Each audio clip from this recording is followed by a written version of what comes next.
திருப்பூருக்கு வேலை தேடிச் சென்ற வேலூர் பெண்ணை காட்டுப்பகுதிக்கு அழைத்துச் சென்று பாலியல் வன்கொடுமை செய்ய முயன்றவர் கைது செய்யப்பட்டுள்ளார். வேலூர் மாவட்டத்தைச் சேர்ந்த பெண் ஒருவர் கடந்த 14ஆம் தேதி நள்ளிரவு 12 மணியளவில் வேலை தேடி திருப்பூருக்கு சென்றுள்ளார்.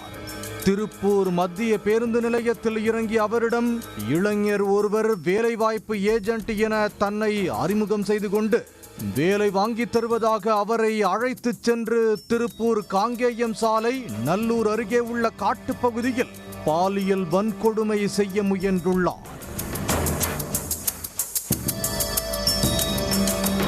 அவரிடம் இருந்து தப்பி ஓடிய பெண் அருகில் இருந்த பேக்கரியில் தஞ்சம் புகுந்து அவர்கள் உதவியுடன் போலீசில் புகார் அளித்தார்.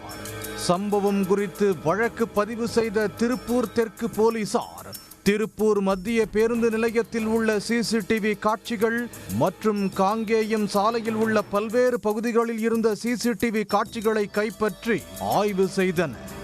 அதில் யாசின் பாபு நகர் பகுதியைச் சேர்ந்த ஃபைசல் அகமது என்பவரை கைது செய்தனர்.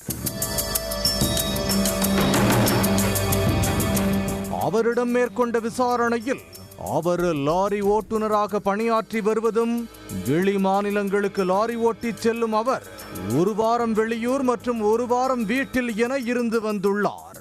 இந்நிலையில் வேலை முடிந்து வீட்டில் இருந்த அவர் மது போதையில் பேருந்து நிலையத்தில் சுற்றித் திரிந்ததாகவும் அப்போது வேலை தேடி வந்த பெண்ணை பார்த்து வேலை வாய்ப்பு மைய ஏஜென்ட் என பொய் சொல்லி அழைத்து சென்றதை ஒப்புக்கொண்டார்.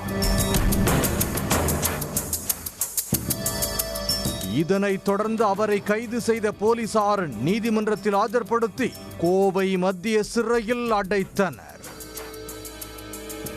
உடனுக்குடன் செய்திகளை தெரிந்து கொள்ள சன் நியூஸ் பெல் ஐகானை கிளிக் பண்ணுங்க.